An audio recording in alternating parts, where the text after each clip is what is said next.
Lisa would disappear from the walls of this room, and the police were after the thief. Would catch and judge and put into prison the thief because he was still with the Mona Lisa in his hands, and we learn the story firsthand from the thief 2 years after. So the story about him that he stayed behind the closing doors overnight, easily taking it off the wall, just leaving a hook, I would say, a nail. Excuse me, I'm not intruding, I'm just going to sticking out of the wall. Then we will find a frame on the steps taking it down, and he would wait till the opening hour, and then probably lucky to have his maybe co-workers chatting up the doorman, slipping out with this, I would say, panel maybe as big as that, under his baggy cloak. Unnoticed. Lucky, because we didn't have the cameras, we didn't have those sensors I mentioned before, and he had already prepared a double-bottom suitcase where he would hide it, and the police checking out the lodgings of the workers of the Louvre could not find it. He would stay or keep it or sleep on it for the following 2 years, believing that everybody would forget about this kind of incident, and then, again, pure luck, taking it across the borders, no borders as such, no passport control, to Florence.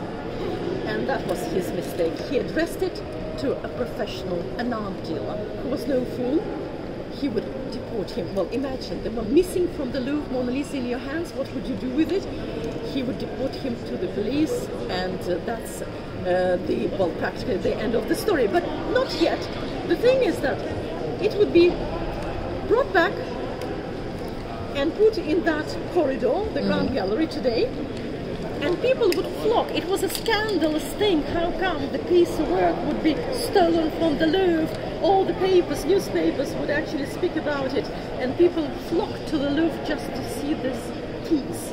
In a sense, the thief would make kind of a name for her, promoting this piece, because people just wondered what it's all about. But now you know all about the Mona Lisa. And how did she get into the hands of Leonardo da Vinci, in the hands of Francis I? Do you remember the one who invited Michelangelo, and he was too busy to come over, but he was lucky enough to get his works.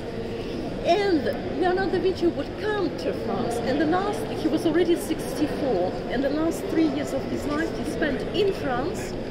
He was buried in France, so he died in France, buried in France, maybe to the jealousy of the Italians, because, you know, 2019, when we're celebrating half like a millennium from his death, there will be a big, I would say, not festivity, but commemoration of this date in the place where he stayed. It's Amboise, not the Louvre, not Paris, south of Paris. If you go to the Loire, the river, the Loire, yeah, there is the royal castle, another royal castle, Amboise, A-M-B-O-I-S-E, Amboise, and in fact the manor house where he was accommodated. And we would definitely refer to his engineering, talents. He would be designing some parts of the Chambord Castle in particular. We attribute the double revolution staircase in the middle of the Chambord newly constructed castle to Leonardo da Vinci. Can you see? That's the story. Wow. And so